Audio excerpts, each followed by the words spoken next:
Kain natin ito mga ka-idol.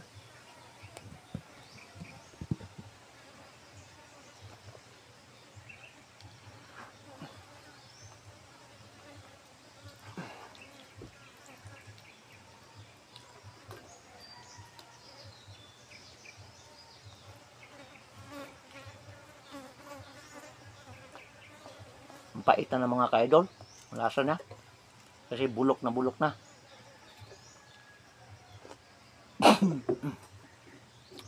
Ang hang.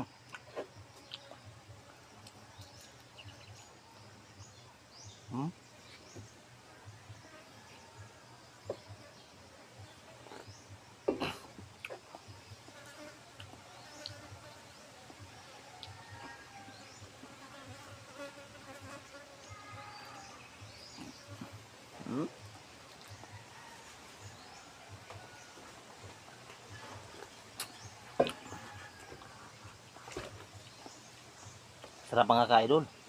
Kaso lang medyo medyo mapait-pait na rin yung yung laman niya. Pero pwede naman. Pwede pa kainin.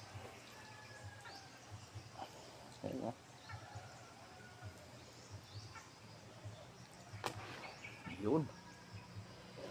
Sarap mga ka-idol. Isa kakain tayo ng bulok na isda. Maraming salamat mga ka-idol sa panonood nyo. Please keep watching my videos mga ka-idol. At saka pwede din kayo mobisita dun sa YouTube channel ko at Matias Lumakad mga ka-idol. Maraming salamat po.